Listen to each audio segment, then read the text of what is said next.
bangal daw kanya mga pamilya, mahaba-habang panahon.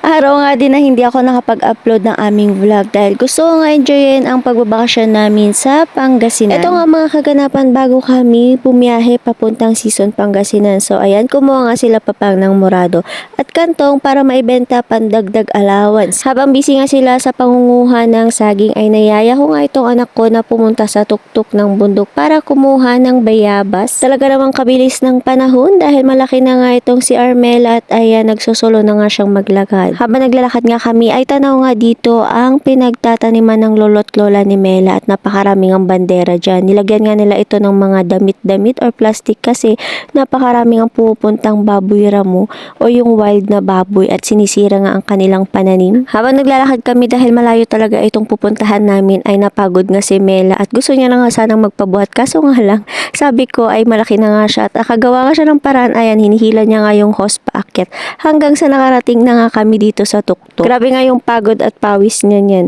So ayan, pagdating namin ay nagumpisa na rin ako manguha ng bayabas bago nga kami abutan ng ulan dahil makulimlim na rin ng mga oras na yan. At dahil cute size nga ako, ay hindi ko nga ganong maabot yung ibang bunga nito. Kaya naman naisipan kong umakyat na lang. Sinubukan ko nga yung best ko kaso ay wala. Hindi ko talaga kaya. Hindi pa ako nakakaakyat ng lubusan ay natatakot na nga ako. Wala rin kasi ganong hawakan. Ewan ko ba sa nagputol ng mga sanga nito at hindi ba lang nagtira ng apakan or hawakan, nakakaloka. May nakuha naman kaming kaunti so siguro sapat na nga yan pandagdag sa pasalubong namin pauwing Pangasinan. Bago nga kami umuwi ay maghahanap muna kami ng luya dahil nangihingi nga yung kapatid ko. Pero ang kukunin kong luya syempre hindi yung pananim namin.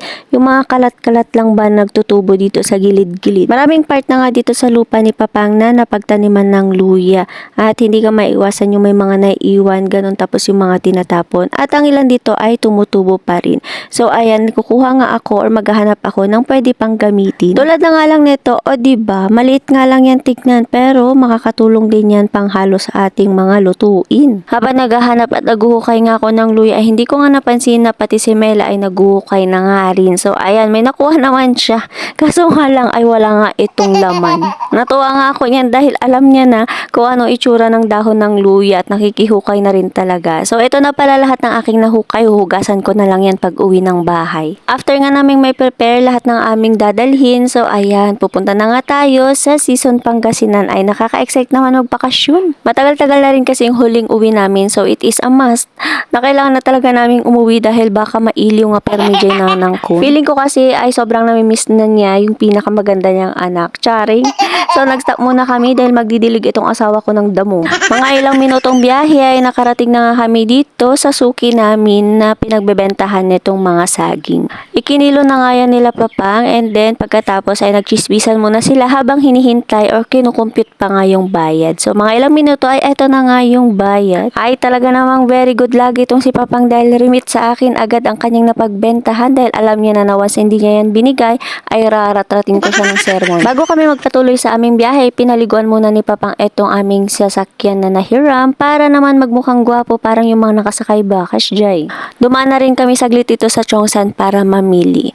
At grabe yung nakaisip ng sasakyan na ganito, nakakaubos ng barya ba? Ayaw na nga umuwi ni Mela dyan, nakakaloka. After ng ilang minutong pagsusuyo kay Mela ay nakauwi na nga rin kami dito sa Pangasinan. Dumaan na nga rin ako dito sa pwesto ng aking auntie dahil dito nga nagtatrabaho ang aking ina. Umuwi na rin kami sa bahay para makapagpahinga. Mga oras na yan ay aalis na rin sila Papang para bumalik sa bantay. Hinatid lang talaga nila kami at hindi naman pwedeng tumagal si Papang dahil marami nga kaming alaga sa bahay. So hanggang dito na nga lang mga kapamilya. Salamat na nagsaka ka binuyang daytoy. God bless.